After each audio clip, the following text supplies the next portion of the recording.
Glória a Deus. Queridos irmãos, nós, na quinta-feira passada, já tínhamos indiciado aqui sobre esse tema importante. E os irmãos já são sabedores qual a razão de estarmos nesta campanha e também aproveitando esse momento para estar trazendo um ensino sobre essa questão tão séria que é o divórcio. E falei aqui na quinta-feira passada que o diabo ele tem como propósito desfazer aquilo que Deus fez, que Deus criou, que Deus estabeleceu. Este é o papel dele. O diabo ele vem para este fim, né? Jesus fez essa comparação comparando ao ladrão. O ladrão vem senão para matar, roubar e destruir. Este é o papel de Satanás.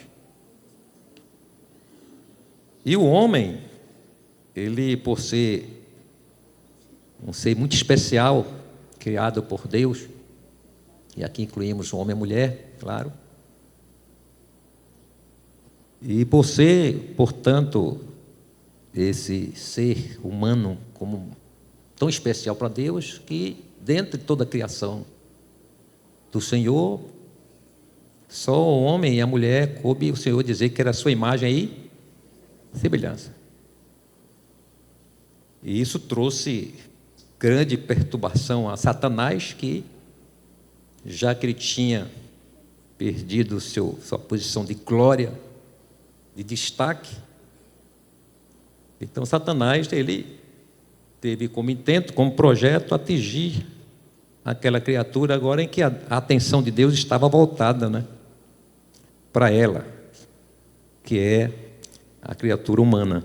Então Deus estava voltado para o homem. Então Satanás ele projetou atingir, portanto, o homem. E isto aconteceu. Satanás, nós sabemos muito bem, a palavra do Senhor nos fala isso, no Gênesis, e nós vemos lá que Satanás conseguiu o seu intento, porque ele conseguiu iludir Eva, primeiramente, encaminhando a desobediência a Deus.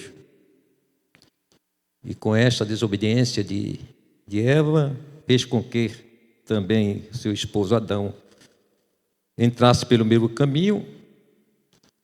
E aí, portanto, estava ali agora aquilo que Deus havia criado tão especial, sendo atingido de forma muito tremenda e cruel.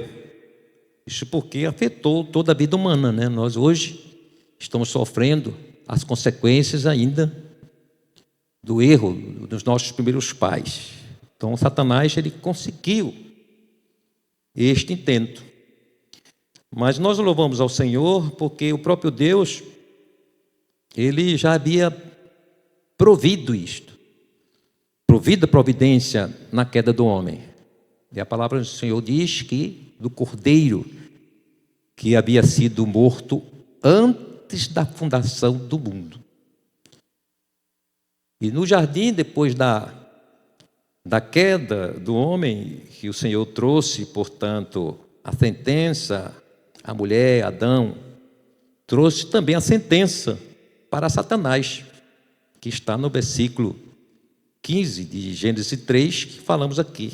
A tua semente, esta ferirá, a semente da mulher ferirá a cabeça da serpente que ali estava indicando Satanás. E isto aconteceu na cruz, quando Jesus ele derramou seu sangue na cruz, a cabeça de Satanás foi ferida. Eu costumo dizer, foi esmagada. Não, se fosse esmagada, já tinha morrido. Foi ferida, isso o texto original diz ferida. Portanto, a primeira derrota de Satanás começou na cruz. A segunda derrota quando Jesus ressuscitou. E a terceira virá aí, quando ele enfim será jogado no lago de fogo, ele e o inferno, como diz a palavra do Senhor. Mas Satanás, ele não para aí. Então ele continua mesmo sentenciado, não se dá por vencido, falamos disso aqui. E aí, Adão e Eva, agora com 2 filhos, Caim e Abel, e a gente vê Satanás agora despertando aquele sentimento de maldade que o homem tinha adquirido com o pecado, que fez com que gerasse no coração de Caim o ódio por seu irmão, por uma coisa que o irmão não tinha nada a ver, não é? Isso porque quem rejeitou a oferta dele foi Deus, não foi seu irmão. A oferta do seu irmão, Abel, foi melhor do que a dele. Mas assim mesmo Deus, no momento que Deus traz a repreensão a Caim, o Senhor fala aqui que ele tinha que estar atento, que se ele andasse corretamente, se ele se quebrantasse, Deus aceitaria o seu sacrifício. Caso não, ele diz, o pecado jaz à porta do teu coração. E infelizmente nós vemos que Caim, ele cedeu ao intento maligno e assassinou seu irmão. Então Satanás aí agora ele entra no contexto da família, né? Ele agora traz uma dificuldade à família, um crime dentro da família, primeiro crime dentro do contexto, né, familiar. E aí a gente vai ver dentro da palavra do Senhor que Satanás ele não parou por aí, continuou. Na Bíblia tem vários relatos, vários registros de situações, de dilemas, não é? Contendas, discórdias. A gente vai lá para Jacó e Esaú, e aí vai. Várias situações, o inimigo agindo ali para tentar destruir, atingir agora a família. Então a gente vê dentro desse momento nosso, o intento de Satanás, ainda de pé, ele luta para destruir a família. Ele não está satisfeito. E aí surge o divórcio. O divórcio surge em uma situação já consequência do pecado, consequência daquilo que os nossos primeiros pais adquiriram no Jardim do Éden. A maldade, a dureza de coração, não é? A resistência para não perdoar, a resistência e o reconhecimento para não pedir perdão. Isso tudo são consequências do pecado, daquilo que aconteceu no Jardim do Éden. E o inimigo, ele conseguiu, portanto, essa brecha dentro do contexto da família, e que infelizmente nós também fazemos parte da família, moramos neste mundo, somos humanos, temos sentimentos e estamos, portanto, sujeitos a esses ataques malignos. E nós, infelizmente, temos amargado, né, situações constrangedoras em meio ao povo de Deus. Eu até citei aqui um exemplo, né, que lá da igreja onde trabalhei, de um irmão que se converteu, e depois essa pessoa se converteu e casado com a irmã da igreja, casou com o irmão da igreja, só que as outras 2 mulheres dele, somando com essa que era crente, 3, as outras 2 se converteram e parte dos filhos se converteram, tudo na mesma congregação. Imagine que constrangimento, né, para a família e para a igreja, de estar ali contemplando e vendo aquela situação.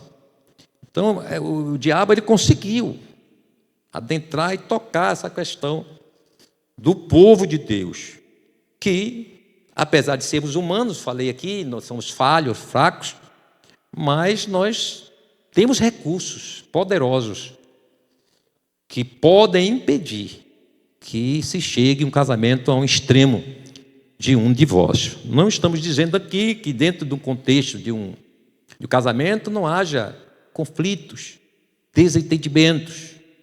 Claro que vai haver, mas vamos dizer, essas discordâncias ou desavenças que há no casamento devem ser trabalhadas de tal forma de que aquilo não venha trazer feridas ao relacionamento e cause, né, um mal maior, chegando ao extremo de uma rejeição de um ao outro e um futuro divórcio. E eu fiquei preocupado, vou fazer uma pesquisa sobre a questão do levantamento, e citei aqui que em 2023 o Brasil somava 440.800 divórcios. Imagine que terrível. Infelizmente, boa parte dessa estatística faz parte dos cristãos, o povo evangélico. E isso é muito preocupante. E algo que me assustou mais foi dentro de outra pesquisa que dizia que o percentual de divórcio, que era de 25%, tanto para evangélicos, para católicos, pessoas de outras religiões, e aí vai. E o segmento evangélico dentro de uma igualdade de acontecimentos, de divórcios, não é? Em igualdade com o mundo, pessoas ímpias. Então isto é preocupante. Por que isso? Porque chegamos ao extremo. E um dia eu conversando aconselhando alguém sobre crise no casamento, e uma resistência muito grande, aí eu fiz uma pergunta. Disse, olha, nós pregamos que Jesus é poderoso, nós somos bons nisso, viu? Pregar sem viver o que prega. E aí eu questionei, disse, a gente prega com fervor, dizendo para o pecador, Jesus cura, Jesus faz milagre, Jesus restaura, Jesus ressuscita mortos, e faz isso tudo mesmo. Mas a visão nossa é falando para os outros, incentivando os outros. Mas quando essa história volta para a experiência própria, a mesma fé não existe. Então há algo aqui preocupante. Que fé é essa que nós professamos? Será que estamos sendo autênticos para o mundo? É preocupante. E isso não é só esta área. Em toda a área do comportamento cristão hoje, muito questionável. Justamente da gente pregar ou ostentar aquilo que nós não somos. E isso tem trazido certos constrangimentos. Quando um pecador ele se converte a Jesus e ele vem para a igreja nessa expectativa que vai encontrar uma igreja de paz, uma igreja de alegria, onde os crentes se amam, ninguém fala mal do outro. E quando ele chega aqui, ele se decepciona. E mais do que isso, a maior decepção é do céu, é de Jesus, é do Espírito Santo. Porque ou a gente é verdade ou é mentira. E mentira é coisa que não é. Você já sabe de que é mentira, né? E aí a gente fica questionando muito sobre igreja, sobre a condição espiritual da igreja. Não tem poder, essa igreja é isso, e aquilo não acontece, o pastor é frio, e às vezes até frio mesmo. Aí é aquele negócio todo. E o problema está até na pessoa que está falando. Então cada um tome a sua cruz e siga Jesus. Cada um olhe para si mesmo, porque a gente gosta de olhar o outro, né? A trave está diante dos nossos olhos, a gente está olhando o cisco dos outros. Cuida da trave primeiro. Depois de cuidar da trave, aí você pode olhar para o cisco do seu irmão. Amém? Está tudo bem? Posso ir à frente? Vamos para frente. Então precisamos levar a sério tudo aquilo que a gente aprendeu da palavra do Senhor, irmão. Nós estamos aqui hoje, por exemplo, no culto de doutrina. Doutrina é culto de aprendizado. E eu tenho orgulho de dizer que a Assembleia de Deus, ela é exemplo em doutrina. Nenhum crente da Assembleia de Deus tem razão de dizer que é fraco, só se ele não come. Às vezes tem muita comida e o camarada dele está com problema e não come, não tem fome. E tem outros que têm fome demais. Tem uma solitária espiritual que come tudo e ele fica vazio.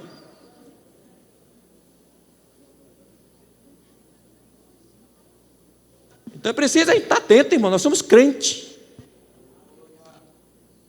Culto de doutrina é para aprender, escola dominical é para aprender, não é para passar tempo, não. Você veio aqui, não foi cumprir uma escala, não. Você veio aqui aprender de Jesus.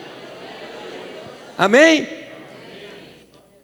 Então, olhe bem, a gente precisa levar a sério essa questão do casamento. O casamento é uma instituição divina. Deus que instituiu, não foi o homem.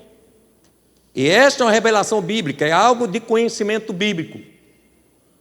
E esse conhecimento bíblico, conforme Gênesis 1, 27 e 28, não vamos repetir aqui, mas eu digo, deixa o texto, se você quiser anotar, que fala justamente ali, o primeiro casamento que foi realizado pelo próprio Deus, o Criador do homem e da mulher. Realizou, ele foi o oficiante, foi o oficial que celebrou o primeiro casamento do ser humano. E a gente vê isso na palavra do Senhor. E esse conhecimento, olha bem, só eu saber que aquilo foi algo que foi Deus quem instituiu, que Deus quem criou, já nasce em mim um temor santo, entender que aquilo é sagrado,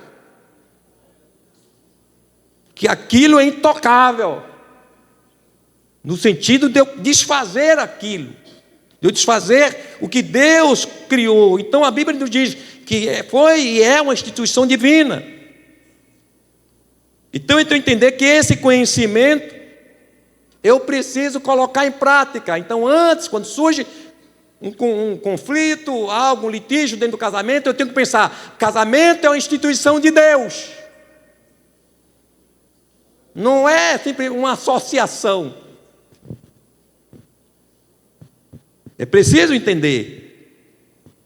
Não é simplesmente um acordo, um contrato formalizado diante de um juiz e diante de um pastor, de um ministrante, não é cristão, um pastor, seja lá um padre, que celebre o casamento. Então a instituição divina, ela tem que estar dentro do nosso entendimento. Então, quando as coisas vierem, eu tenho que entender, casamento é coisa sagrada, é Deus que instituiu. E eu tenho como obrigação cuidar daquilo que Deus criou, que Deus instituiu. Eu não posso destruir aquilo que Deus criou. O profeta Oséias, ele traz uma reflexão importante que a gente pode tocar aqui. Eu falei isso, Oséias 4,6, quando o Senhor fala através de Oséias, que o seu povo estava sendo destruído, porque lhe faltou conhecimento, porque rejeitou o conhecimento. Então, quando alguém entra por este caminho, está rejeitando o conhecimento de que casamento é algo que é indissolúvel. Não posso tocar no casamento. Então, nós estamos trazendo um conhecimento, mas não praticando ele. Não fazendo com que esse conhecimento ele se torne algo prático na minha vida. É isto que traz o ensino, é isto que traz a palavra de Deus. A prática daquilo que eu estou aprendendo através da palavra do Senhor. Caso isso não aconteça, para quem estou então no culto de doutrina? Para que eu leio a Bíblia? Porque tem gente que lê a Bíblia por um ato devocional, uma prática. Eu tenho que ler a Bíblia. Sim, tem que ler mesmo. Mas por que você lê a Bíblia? Para que você lê a Bíblia? Não é simplesmente uma prática, um rito devocional. Ler Bíblia é alimentar. É ser alimentado pela palavra do Senhor. Mas tem gente que lê a palavra como um protetor. Ele tem que ler todo dia o Salmo 91 ou o Salmo 23 para ter prosperidade. 91 para proteger, 23 para ter prosperidade. E aí ele sai coberto. Antes de sair, ele faz aquela leitura da reza, né? Ali é uma reza. Ela reza o salmo. Bíblia é para aprendizado, é para praticar. Num salmo você está aprendendo o que o salmista está dizendo, as suas experiências com Deus.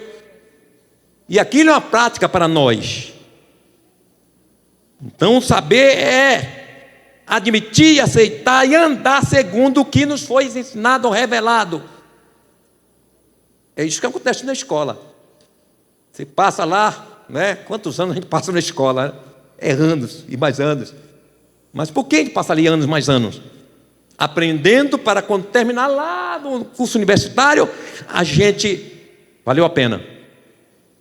E tem gente que não para aí, né? Vai fazer um pós, mestrado, doutorado, e aí vai embora, não para mais. Sempre aprendendo e ir para praticar e desenvolver.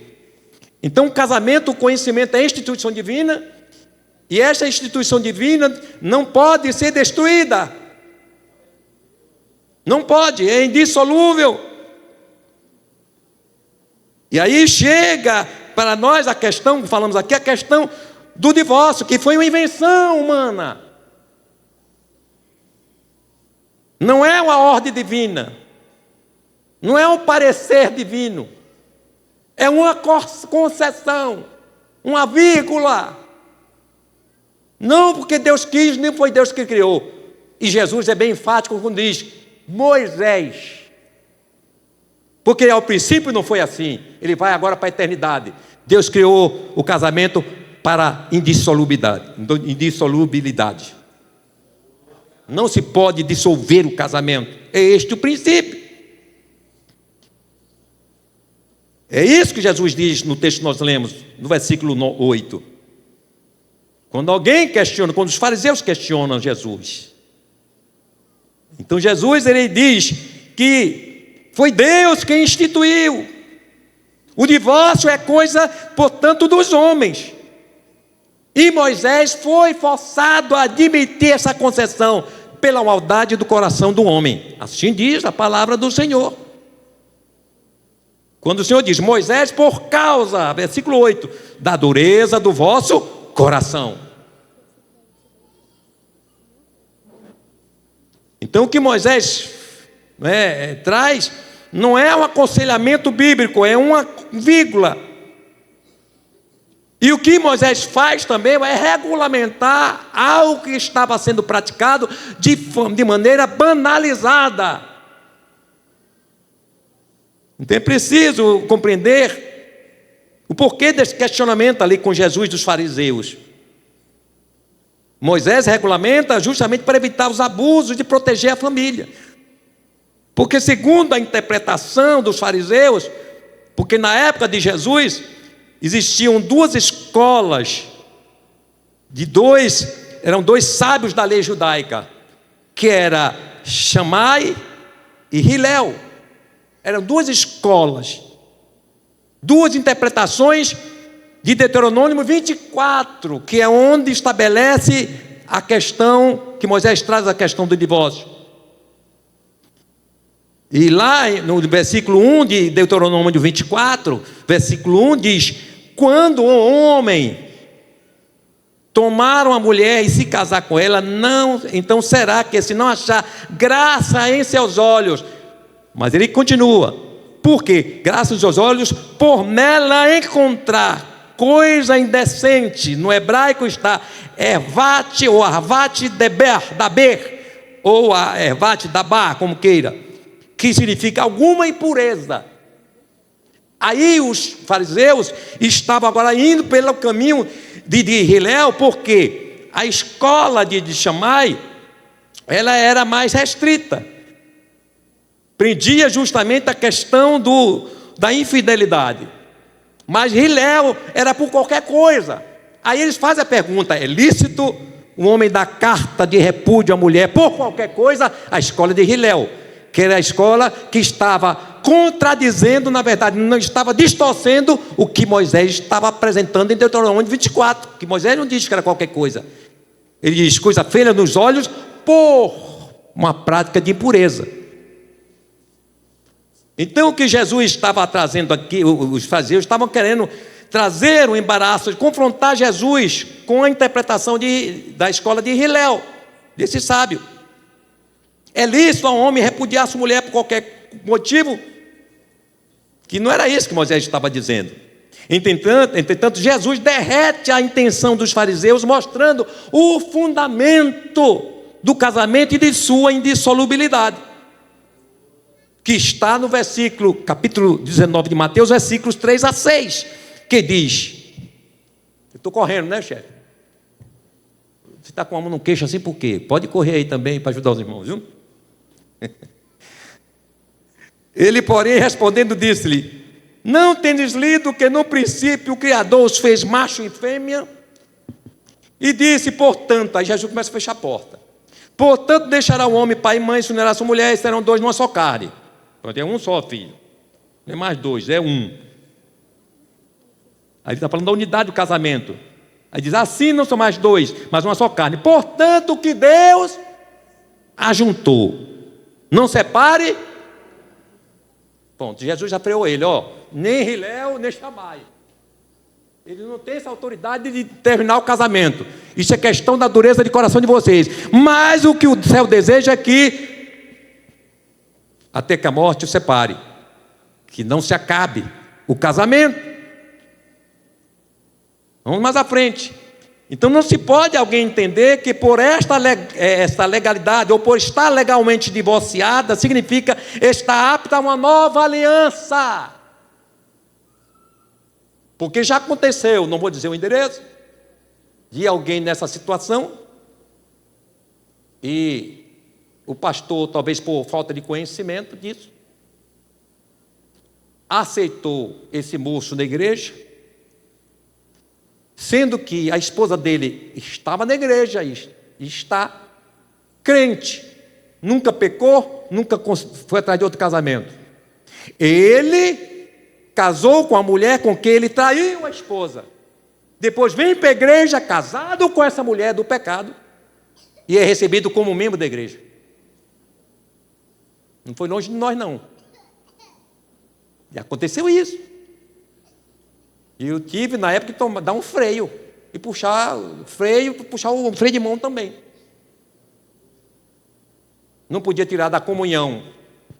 Já encontrei e eu disse, vou dizer o quê? Mas aí eu disse, aqui você não tem mais ação nenhuma.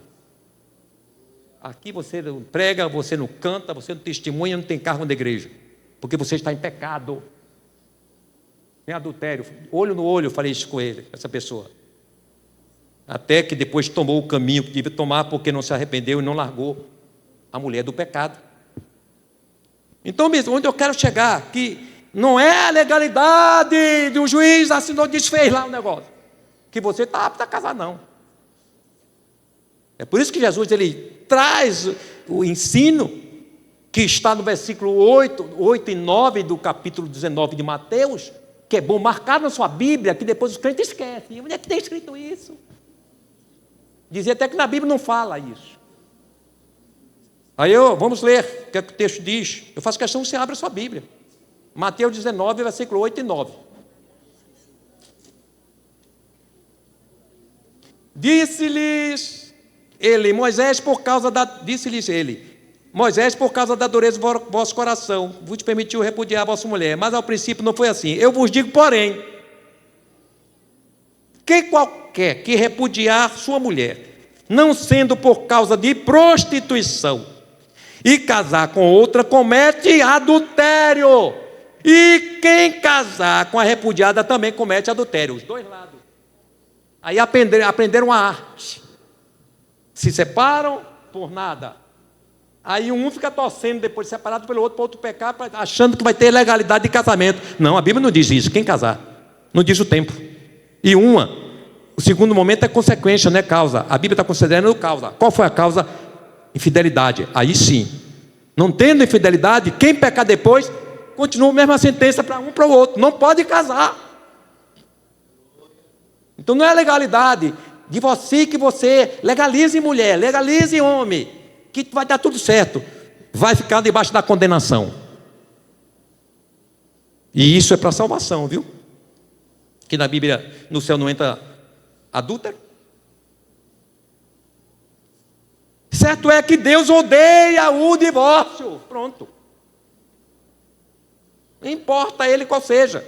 Porque o desejo de Deus é que se restaurasse. Claro que aí nós vamos entrar nesses detalhes daqui a pouco. Que tem essas questões que precisam ser consideradas. Outras questões graves têm que ser consideradas. Mas o desejo de Deus é que não houvesse, ou não tivesse chegado ao seu extremo do divórcio. Deus nunca vai estar satisfeito. Ele vai aceitar pelas circunstâncias. Mas quando está debaixo do pecado, Deus não aceita. Divorciou, mas vou casar de novo. Case, você tem a liberdade de casar, como também tem que colher as consequências do que você está plantando. Vamos para frente? Então Deus odeia, Malaquias 2,16. Porque o Senhor Deus de Israel diz que aborrece o repúdio.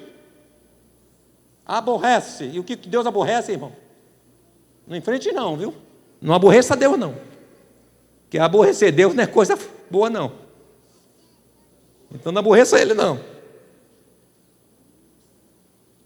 Vamos para frente. Então divórcio na Bíblia é uma concessão devido à dureza do coração do homem. Não é uma proposta divina. Não é proposta divina não, meu irmão, nem minha irmã. Se o negócio está pegando aí, casou com arame farpado, abraça ele. Se não for arame farpado, foi um pé de mandacaru, com as espinhas desse tamanho, abrace mais ainda. Foi opção sua. Conhecia o sujeito, não conhecia não? Não conhecia a criatura? Conhecia. Por que casou? Agora é espinho? Fica com esse espinho na carne aí, e aí faz igual a Paulo, a minha graça te basta.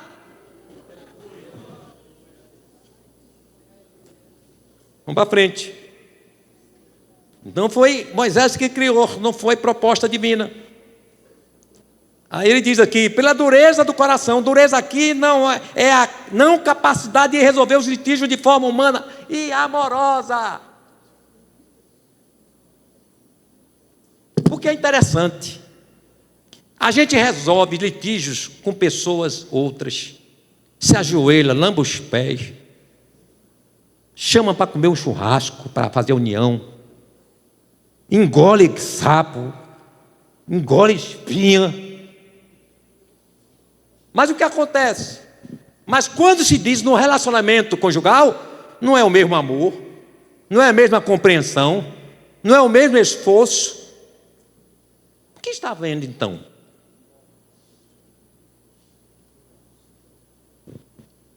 É preciso entender.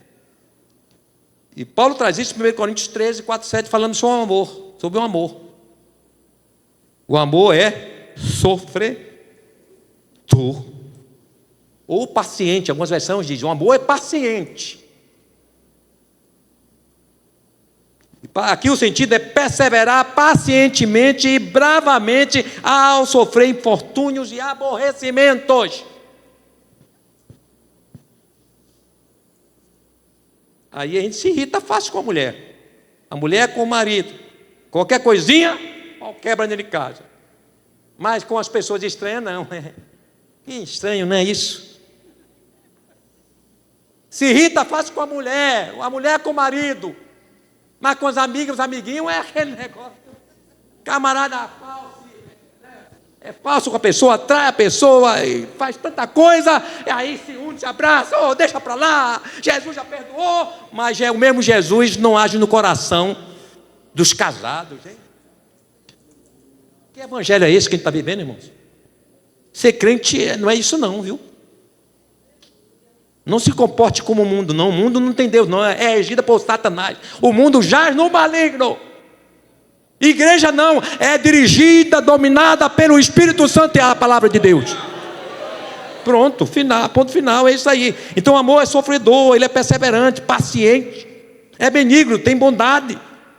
Aí ele vai no versículo final, versículo 7. Tudo sofre, tudo crê, tudo espera, tudo... por que no casamento não suporta? Estranho, né? Mas Jesus disse, olha, tudo bem, já que o amor não está funcionando aí, mas funciona isso aqui. Não pode repudiar a mulher, e se repudiar, não sendo por traição, se você casar, vai cometer adultério. Quem casar com ela também. Eu estou falando aqui, é bom pontuar, vou pontuar mais à frente, vou adiantar, porque alguém está aflito aí. Eu abro aqui essa observação. Cada caso um caso. As concessões elas entram aí. Tem irmãos que lutaram, pelejaram para obter a paz no casamento, não conseguiu e infelizmente se separaram. E dentro de um contexto do amparo divino, se foi e não era crente, é uma coisa. Se foi crente, não foi por traição, aí daqui a pouco a gente fala, aí a porta é fechada 2 vezes. Vamos para frente. Mas não fica aflito não, que vai dar tudo certo. Então, nesse caso aí, quando Jesus apresenta a questão de fidelidade, aqui não alcança a incompatibilidade de gênero, discussões porque as coisas não estão funcionando como devia, não é porque o marido não é crente ou a esposa não é porque a fogueira apagou, não é porque a mulher é embirrenta, que o marido ronca e não escova os dentes, não. Isso não é razão para acabar casamento. Já viu alguém que acabou um casamento? Não, porque a mulher era muito embirrenta, a mulher não, eu queria evangelizar, mas não ia. Ordinário. Ganha a mulher para Jesus, então. Ele não ganhou a mulher para Jesus, porque a mulher está impedindo ele evangelizar. E ele terminou o casamento porque a mulher impedia ele de evangelizar. Pelo amor de Deus. A patente do casamento está nas mãos de Deus. E ninguém pode negociar aquilo que está patenteado por ele. A dele, é de Deus. Ninguém pode negociar. E é preciso observar que o primeiro casamento foi Deus que realizou. O segundo, Deus é testemunha principal. Quando o pastor celebra aqui, a primeira ele que criou o casamento, Deus está presente naquela aliança. E eu tenho que entender isso, irmãos. Não é um contrato de todo mundo que não deu certo, cada um do seu lado. Não existe isso, estou para crente. É por isso que jovem, pense antes de casar. Case com quem gosta, com quem ama e com quem conhece. Porque depois vai ficar.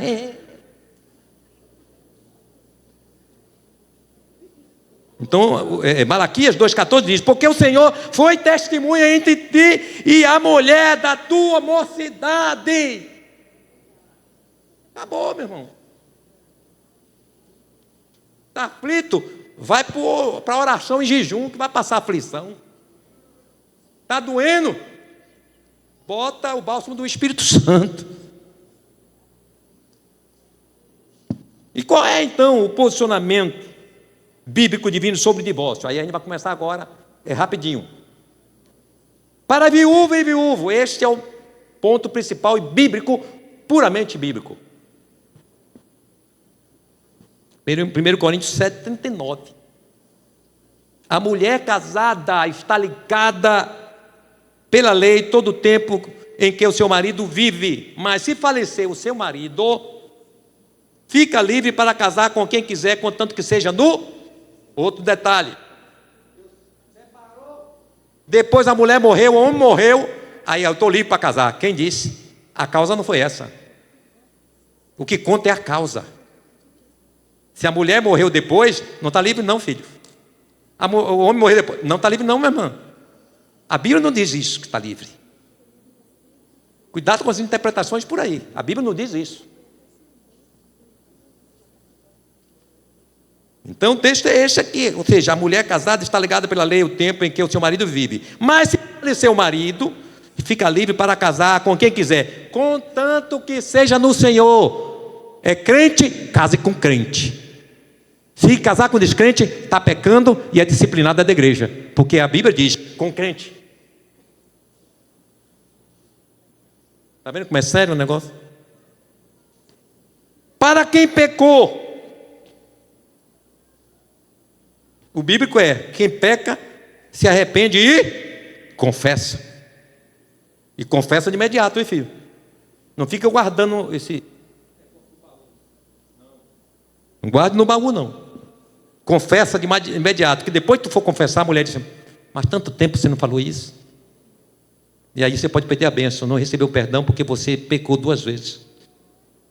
Pecou por não confessar, e segundo, por esconder para a esposa, não ser sério, sincero. Reconhecer que errou e que pecou contra Deus e o cônjuge. É bíblico e necessário para perdão e cura própria e de quem ele feriu, ou de quem ela feriu. Tem que ter confissão. E aí é interessante, surge outra coisa, e é bíblico isso, Tiago 5,16, confessai os vossos pecados, as vossas culpas uns aos outros, E orais uns pelos outros, para que sareis. Tem que ter confissão. Não adianta esconder. Quando já perto de morte, chama o pastor. Pastor, eu tenho que confessar uma coisa. O que foi? Pastor, eu traí minha mulher, eu traí o meu esposo. Na hora de partir, meu Deus, o marido está escado que souber disso, ou a mulher tem um piripaco morrer também. Olha como é grave a coisa. Então é preciso confessar, se arrepender. Sem isso não há, ou seja, o que a Bíblia diz? Aquele que confessa e deixa, alcançará misericórdia. Se aplica aqui também. Errou, meu filho? Confessa e assuma as consequências. Vamos para frente? Para que aquela que foi vítima, primeiro é bíblico perdoar. É bíblico perdoar. O que é que a oração que Jesus ensinou lá em Mateus 6 diz? Perdoai os nossos pecados, assim. Só me perdoe se eu perdoar. Olha que negócio grave. E aí eu trouxe aqui na semana passada a questão do homem, né? O homem, ele se acha na posição superior. Ele errou, a mulher errou 10 vezes, a mulher tem que perdoar as 10 vezes. Se a mulher escorregar, muitas vezes, mais culpa do camarada que não deu conta cuidando da mulher. A mulher erra, peca, aí eu não sei mais para mim, porque eu sou homem, minha moral. Que moral? Estou desmoralizado em dizer isso. Se Deus lhe perdoa, por que você não perdoa? Ou você é super crente, que não pego desta água, não bebo, desta água não beberei. Quem disse? Cuidado, já vi gente dizer isso. Eu nunca vou adulterar, não demorou muito. Eu vi essa pessoa pecar e dizer isso. Então é bíblico perdoar. Aí, em Mateus 18, 20, sobre perdão, 20 a 22, aí olha que coisa, né? Pedro faz uma pergunta sobre a questão do perdão. Aproximando de Jesus, diz: Senhor, até quantas vezes pecará meu irmão contra mim e eu lhe perdoarei? Aí Jesus, ele diz: até 7? Aí Jesus diz: não te digo que até 7, mas até 70. E agora?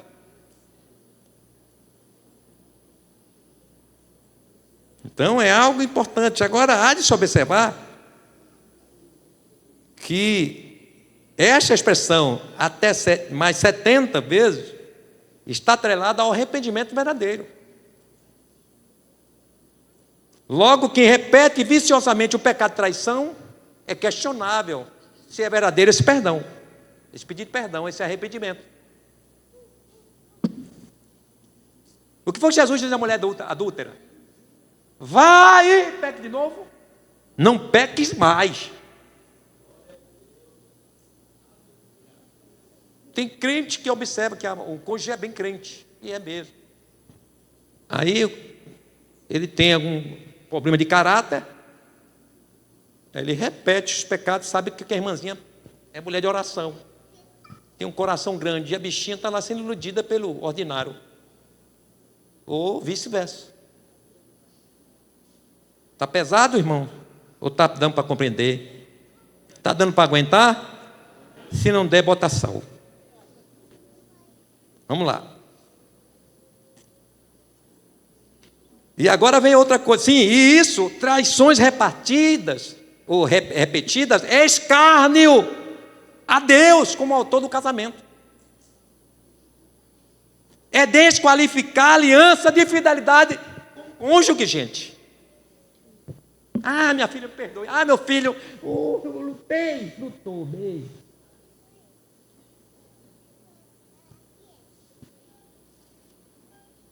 É sério. Vamos para frente. E para o ofensor? Quem ofende? O perdoar por parte da vítima é decidido segundo o seu coração. É isso que Jesus coloca por causa da concessão da maldade do coração. Então a pessoa que está ali, a vítima, ela pode perdoar. Agora, pode perdoar e não querer continuar. Mas o bíblico é perdoar. A Bíblia não está dizendo, faça isso. Ela está dando uma vírgula. Não é uma ordenança, não é um conselho bíblico. Então o perdão é o caminho da coerência cristã, ainda que se repita. Pois se houve um verdadeiro arrependimento, deve aceitar a continuidade do casamento, considerando a salvação dessa pessoa. Mas quando é arrependimento, mas eu entendo que algo repetido é questionável. Quem é que vai suportar isso, né, irmã? Qual é a mulher que vai suportar isso? Qual é o homem que vai suportar essas repetições, essas reincidências? E é interessante aqui também, sobre isso, para continuar ou não o casamento, todavia o perdão é o caminho da coerência cristã, ainda que se repita, pois se houve um verdadeiro arrependimento, deve aceitar a continuidade do casamento. É importante a gente observar o que Paulo diz em 1 Coríntios 13, versículo 4, diz que o amor, ele não é leviano. Leviano é aquilo que não é sério. A pessoa que peca sucessivamente, será que está levando a sério o casamento? Não está levando a sério.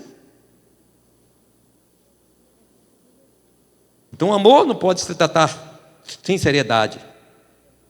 Então, no caso do perdão sem a não continuidade do casamento, a Bíblia deixa claro que o ofensor, aí é que está, não pode pleitear novo casamento, pois estará em estado de adultério. Versículo 9 foi aquele texto que eu citei de Mateus 19, versículo 9. Jesus fecha a porta e tira a chave. Disse, peraí, ela não lhe quis perdoar, ele não quis perdoar, lamento, mas é direito dela, é direito dele. Agora você não pode casar. Olha como é pesado isso. E é importante a gente estar observando que, aqui no caso do perdão sem a não continuidade do casamento, a Bíblia deixa claro que o ofensor não pode pleitear novo casamento. Aí entra a questão realmente da salvação. Porque olhe bem, se a pessoa errou, gente, foi um erro, foi um escorrego, pecou, se arrependeu, pediu perdão, eu tenho que entender o seguinte, que no meu caso de alguém ofendido, ou outra pessoa ofendida, o que acontece? Você está livre de uma condenação porque você é vítima. Mas a pessoa é um crente, se arrependeu. E se você diz não perdoa, você está jogando aquela pessoa uma condenação, porque ele não pode casar mais. E se casar, ele é novo, ela é nova, precisa casar, precisa do companheiro, precisa da companheira. Então a gente, quando é algo muito abrangente, divórcio não é só assim, eu vou para um canto, vou para o outro. Tem a questão também da salvação daquele que eu ofendi, e daquele que me ofendeu. Então não pode se avaliar, olhar, não é, de uma forma unilateral. É amplo. O que alcança um divórcio? Quais as consequências de um divórcio? Então é sério isso, irmãos. Então é importante que se reflita. Então, aquele que pense no cônjuge que ele pediu perdão, chorou, arrependeu, está apresentando frutos de arrependimento, por que não perdoou? Que evangelho é esse? Que crente sou eu que estou preocupado com a minha salvação, enquanto meu dever como cristão é buscar vidas para não ir para o inferno?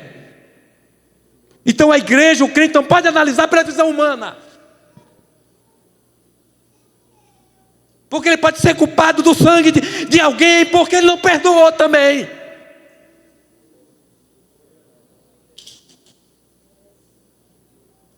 Estou com raiva não. Vamos mais à frente. No caso, para quem é de dura cerviz é aquele, não dá mais, eu não suporto mais você não me suporta, não tenho mais nada a ver, já está dormindo um no quarto no outro, quando dorme na cama, não, cabeça para o outro, cobre duas cabeças, um para o lado para o outro.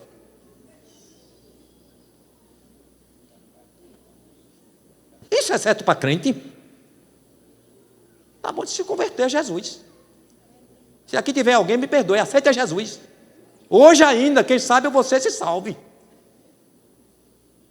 Porque a Bíblia diz o seguinte, que quando um casal está em litígio, diz que até as suas orações são impedidas. E oração é instrumento de misericórdia de Deus, e Deus fecha a misericórdia. Como é que a pessoa está salva? Como pode ter salvo um casal em litígio? Não está. Vamos para frente. Terminando. Então são aquelas pessoas, no caso do serviço, que não querem se ajustarem como pessoas maduras e crentes.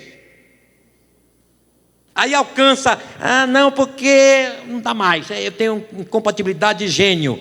A psicologia criou isso. Discussões, não, a gente discute demais. Pare de discutir. O remédio é parar. Para, meu filho. Quando não quer, dois não briga. Acabou. Por que essa dificuldade de viver assim? Nessa vida infeliz. E pronto, qualquer hora pode morrer e ir para o inferno. Não é falta de conhecimento, é dureza de coração. Porque as coisas não estão funcionando como devia. Eu estava tão bom, começou tão bem. Eu até dizia assim, desde o início do casamento que a gente está assim. E mas está casado. Está casada. Vai pedindo graça e misericórdia. E Deus abençoando. E Deus pode mudar o quadro. Então, não, meu marido não é crente. Sim, ele casou com ele crente, né? Aí desviou, sim. Desviou. E daí? Não deixa de ser esposo nem esposa. Porque desviou não quebra aliança, não. Onde é a Bíblia que diz que quebrou aliança? Casamento não tem nada a ver com crente, não. Crente e descrente é casamento. É Deus que criou. Acabou. Então a ordem do Senhor para esses casos é 1 Coríntios 7, 10. Vamos lá, eu gosto de olhar esse texto. 1 Coríntios 7, 10 e 11. Não se preocupe que terminamos até a meia-noite, eu garanto. Diz assim, 1 Coríntios 7, 10 e 11. Todavia aos casados, mando não eu, mas o Senhor, que a mulher não se aparte do marido. E claro, o homem também. Se porém se apartar, que fique sem...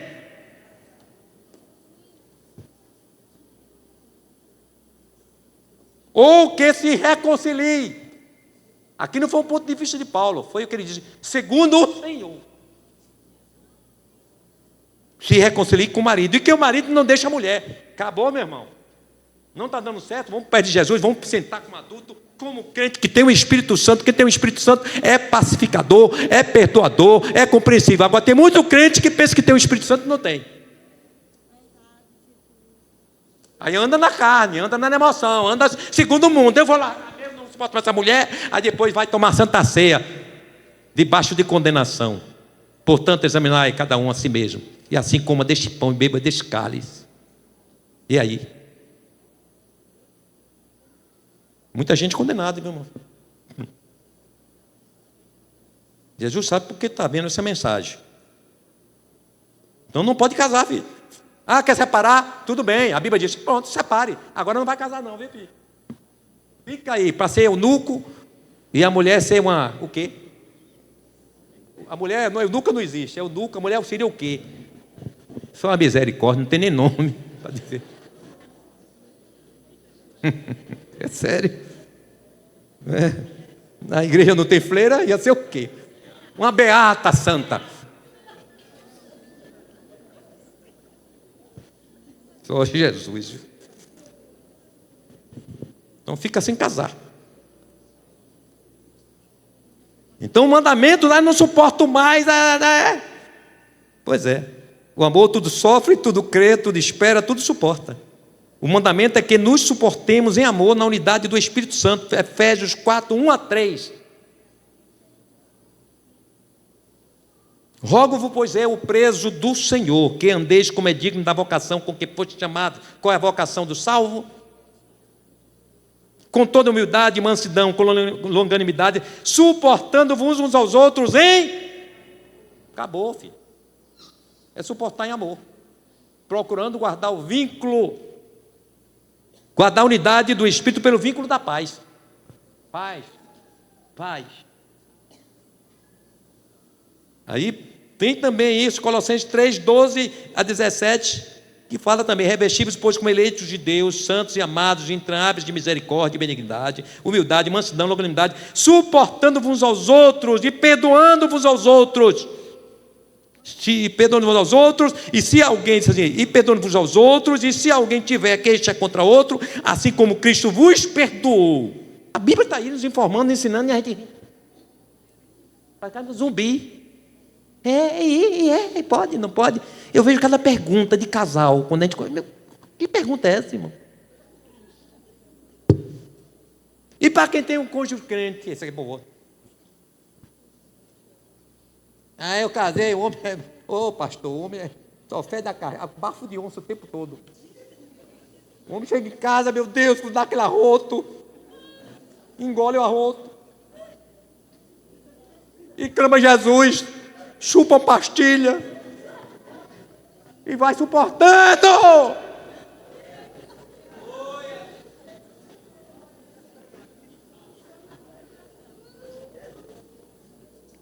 É bom entender isso, irmãos, porque a gente fica uns crentes.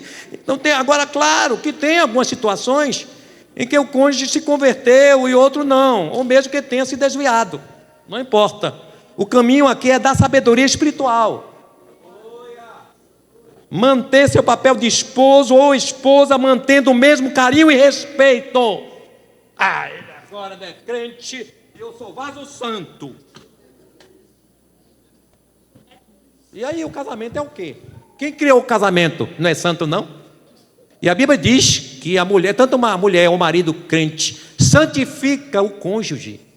Santificar não é converter, não, mas causa boa impressão, e pode a esposa, inclusive, ganhar ele sem palavras, pelo testemunho de santidade, de reverência. Eu amo meu esposo. Não é você acompanhar ele, aí tem os limites, né? Teve uma irmã uma vez que o marido não era crente, aí teve uma festa tradicional lá nessa cidade.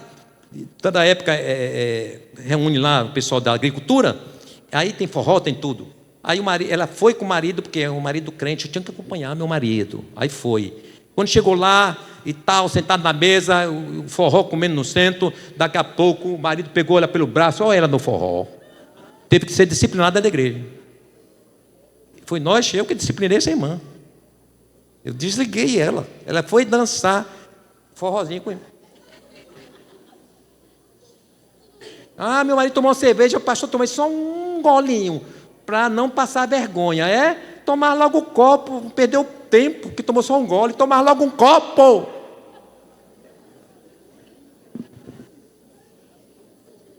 Meu Deus, que consciência é essa?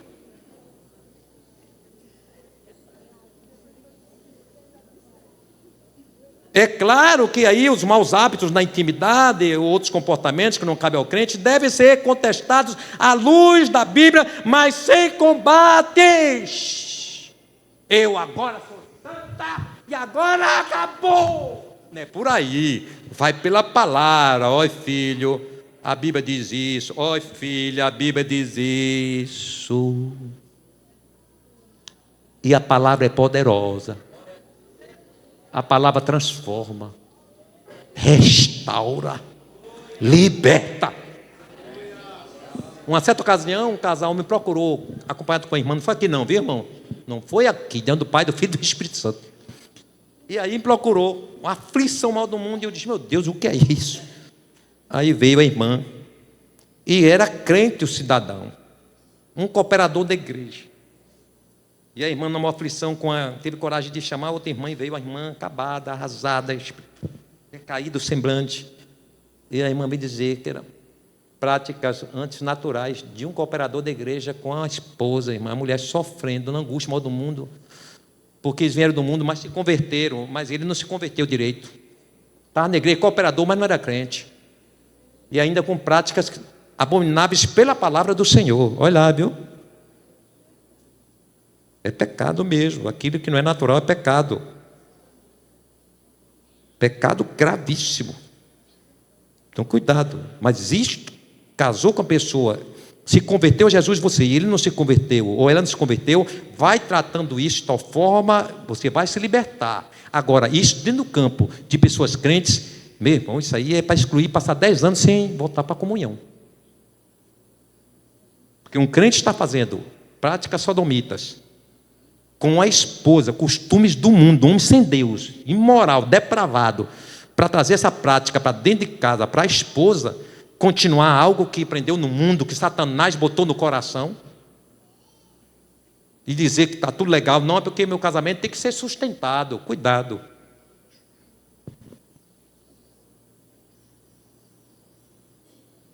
No caso de descrente, a Bíblia diz que só é permitido quando o cônjuge descrente não quer conviver com a irmã, e isso acompanhado pelo adultério, porque quando um descrente não quer conviver com a irmã, já tem alguma coisa alojada, guardada fora de casa. Aí Paulo diz isso, que aí nesse caso essa pessoa estaria livre disso aqui. Olha o que a Bíblia diz. Se, está em 1 Coríntios 7, 13 a 16, e se alguma mulher tem marido, estou terminando, viu, irmãos? Então lendo um pouquinho, é rapidinho. E se alguma mulher tem marido descrente, pode ser vice-versa, e ele consente em habitar com ela, não o deixe. Porque o marido descrente é santificado pela mulher, e a mulher descrente é santificada pelo marido. De outra sorte, os vossos filhos seriam imundos, mas agora são santos, não é santos para salvação, não. Eles têm modos dignos, ele vai estar sendo moldado pelo comportamento do cônjuge crente. Ele é formador de opinião, de comportamentos dignos dentro de casa. Mas tem gente que é o contrário, né? Só uma misericórdia. Imagine alguém que assiste Big Brother, assiste coisas imorais, vai ter boas práticas em casa. Vai querer testar em casa para ver se o negócio é bom mesmo daquele jeito. É sério isso. Se cuida, viu? Isso leva também à condenação. Porque o marido descrente é santificado pela mulher. Aí vem, de outra sorte, os nossos filhos seriam imundos, mas agora são santos. Mas se o descrente se apartar, aparte-se. É iniciativa dele.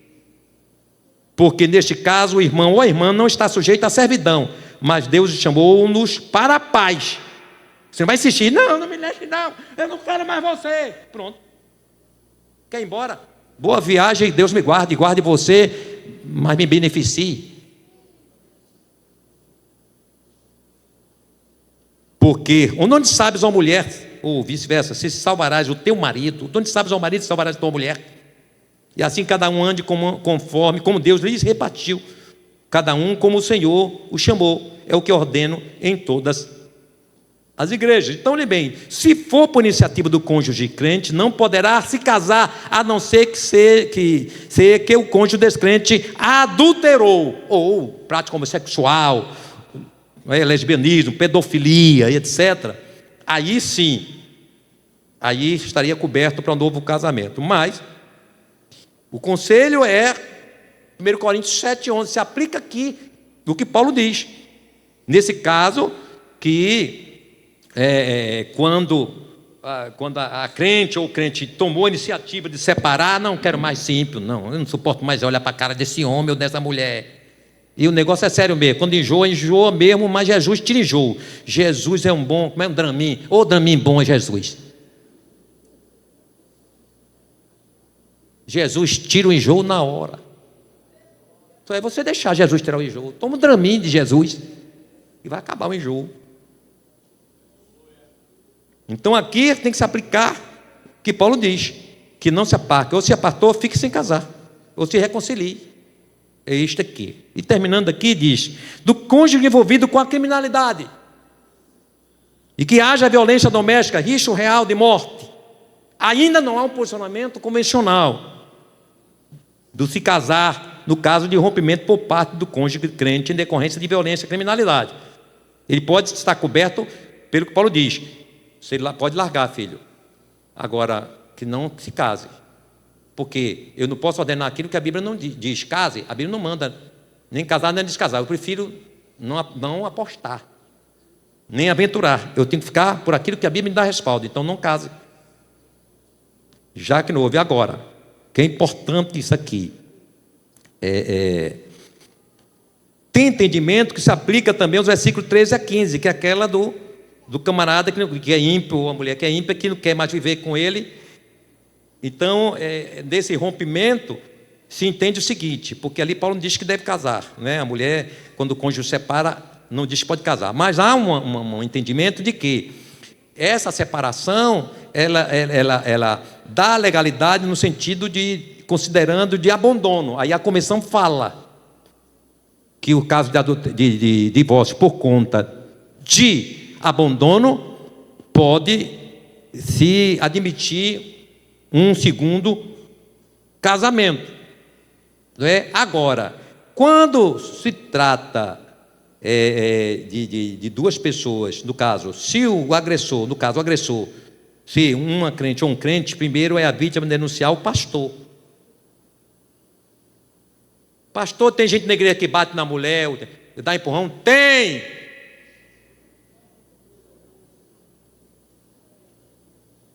Tem. Não sei se está aqui hoje de noite, mas pode estar, quem sabe pode estar. Mas tem. Que de vez em quando chega para lá a mulher. Olha, tá! A pobrezinha lá assim. E tem também a mulher que joga panela. Que joga o cabo de... Olha, irmão, tem umas colheres de madeira que se pegar na cabeça do cara mata. Aí a mulher sai, Satanás, pá! Isso é coisa de crente, irmão. Isso é violência. Ah, pastor, aí vamos separar. Não, vão se converter todos os dois. Aceitar Jesus, exclui, aconselha e disciplina. Estão disciplinados em nome de Jesus porque vocês não são crentes. Vão aceitar Jesus, os dois. Quem provocou foi ele. E por que você brigou? Porque quis também, entrou no coisa. Senão corria para cada irmã, casa do pastor. Pastor, tem um imbecil aí querendo me pegar. Tem a mulher ali valente querendo me pegar. Eu contei os irmãos, tinha uma irmã na igreja, não foi aqui não, que ela batia no marido com cinto.